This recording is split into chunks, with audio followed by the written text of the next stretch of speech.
ನಮಸ್ತೆ ವೀಕ್ಷಕರೇ, ಇವತ್ತಿನ ವಿಡಿಯೋ ಬಂದು ಮಕ್ಕಳಿಗೆ ಸಾಮಾನ್ಯವಾಗಿ ಕೊಡುವಂಥ ಮೆಫ್ಟಲ್ ಪಿ ಸಸ್ಪೆನ್ಷನ್ ಬಗ್ಗೆ ಮಾಹಿತಿನ ತಿಳಿಸ್ಕೊಡ್ತಿದ್ದೀನಿ.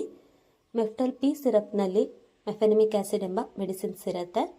ಈ ಒಂದು ಸಿರಪ್ನ ಡಾಕ್ಟರ್ ಯಾವ ಸಂದರ್ಭಗಳಲ್ಲಿ ಪ್ರಿಸ್ಕ್ರೈಬ್ ಮಾಡ್ತಾರೆ ಅಂತ ನೋಡೋದಾದ್ರೆ, ಜ್ವರಕ್ಕೆ, ದೇಹದ ನೋವಿಗೆ, ಅಲ್ಲಿ ಬರುವಂಥ ಸಮಯದಲ್ಲಿ ನೋವಿದ್ರೆ, ಕಿವಿ ನೋವಿಗೆ, ಗಂಟಲಿನ ನೋವಿಗೆ, ಮತ್ತು ಮಕ್ಕಳಲ್ಲಿ ಯಾವುದಾದ್ರೂ ಶಸ್ತ್ರಚಿಕಿತ್ಸೆ ಆದ ನಂತರ ನೋವು ಬರ್ತಿದ್ರೆ ಡಾಕ್ಟರ್ ಈ ಒಂದು ಸಿರಪ್ನ ಮಕ್ಕಳಿಗೆ ಪ್ರಿಸ್ಕ್ರೈಬ್ ಮಾಡ್ತಾರೆ.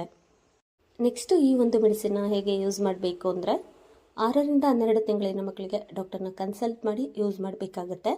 1ರಿಂದ 5 ವರ್ಷದ ಮಕ್ಕಳಿಗೆ 2ರಿಂದ 5 ml ತನಕ ಯೂಸ್ ಮಾಡ್ಬೋದು. 3 ಟೈಮ್ಸ್ ಈ ಸಿರಪ್ನ ಯೂಸ್ ಮಾಡ್ಬೋದು. 5ರಿಂದ 8 ವರ್ಷದ ಮಕ್ಕಳಿಗೆ 7 to 10 mlನ ಯೂಸ್ ಮಾಡ್ಬೋದು 3 ಟೈಮ್ಸ್. ಎಬೋವ್ 9 ಇಯರ್ಸ್ ಆಗಿದ್ದರೆ 10ರಿಂದ 12 mlನ ಯೂಸ್ ಮಾಡ್ಬೋದು 3 ಟೈಮ್ಸ್. ಊಟ ಆದ ನಂತರ ಈ ಒಂದು ಸಿರಪ್ನ ನೀವು ಮಕ್ಕಳಿಗೆ ಕೊಡಬೇಕಾಗುತ್ತೆ. ಅಥವಾ ಮಕ್ಕಳ ಏಜ್ ಮತ್ತು ವೆಯ್ಟ್ಗೆ ಅನುಗುಣವಾಗಿ ಡಾಕ್ಟರ್ ಹೇಗೆ ಪ್ರಿಸ್ಕ್ರೈಬ್ ಮಾಡಿರ್ತಾರೆ ಹಾಗೆ ಈ ಒಂದು ಮೆಡಿಸಿನ್ನ ನೀವು ಮಕ್ಕಳಿಗೆ ಕೊಡಬೇಕಾಗುತ್ತೆ. ಸೈಡ್ ಎಫೆಕ್ಟ್ಸ್ನ ನೋಡೋದಾದರೆ ವಾಂತಿ, ವಾಕರಿಕೆ, ಬಾಯಿ ಒಣಗುವಂಥದ್ದು ಮತ್ತು ಹೊಟ್ಟೆ ನೋವು ಈ ಥರದ ಮೈನರ್ ಸೈಡ್ ಎಫೆಕ್ಟ್ಸ್ ಆಗುತ್ತೆ. ಆಗಬೇಕು ಅಂತ ಏನೂ ಇಲ್ಲ, ಕೆಲವೊಂದು ಸಮಯದಲ್ಲಿ ಆಗುತ್ತೆ. ಲಾಂಗ್ ಟೈಮ್ ಏನಾದರೂ ಈ ಒಂದು ಸೈಡ್ ಎಫೆಕ್ಟ್ಸ್ ಇದ್ದರೆ ನೀವು ಡಾಕ್ಟರ್ನ ಕನ್ಸಲ್ಟ್ ಮಾಡಬೇಕಾಗತ್ತೆ. ಮುನ್ನೆಚ್ಚರಿಕೆ ಕ್ರಮಗಳನ್ನ ನೋಡೋದಾದರೆ, peptic ulcer, liver, kidney problems ಇದ್ದರೆ ಡಾಕ್ಟರ್ನ ಕನ್ಸಲ್ಟ್ ಮಾಡಿ ಈ ಒಂದು ಸಿರಪ್ನ ಕೊಡಬೇಕಾಗುತ್ತೆ. ಈ ಒಂದು ಸಿರಪ್ನ ಯೂಸ್ ಮಾಡಿದ ನಂತರ ಮಕ್ಕಳಿಗೆ ಅಲರ್ಜಿ ಆದರೆ ಡಾಕ್ಟರ್ನ ಕನ್ಸಲ್ಟ್ ಮಾಡಬೇಕು.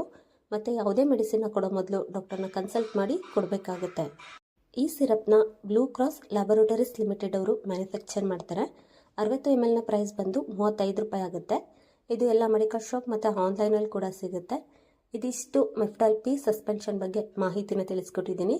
ನಿಮಗೆ ಯಾವುದಾದ್ರೂ ಮೆಡಿಸಿನ್ ಬಗ್ಗೆ ಮಾಹಿತಿ ಬೇಕು ಅಂದರೆ ಕಾಮೆಂಟ್ ಬಾಕ್ಸ್ನಲ್ಲಿ ಕಾಮೆಂಟ್ ಮಾಡಿ. ಈ ಒಂದು ವಿಡಿಯೋ ನಿಮಗೆ ಉಪಯೋಗ ಆಗಿದ್ರೆ ಲೈಕ್ ಮಾಡಿ, ಕಾಮೆಂಟ್ ಮಾಡಿ, ಶೇರ್ ಮಾಡಿ. ಮೆಡಿಸಿನ್ ಮಾಹಿತಿ ಯೂಟ್ಯೂಬ್ ಚಾನಲ್ನ ಸಬ್ಸ್ಕ್ರೈಬ್ ಮಾಡಿ. Thank you.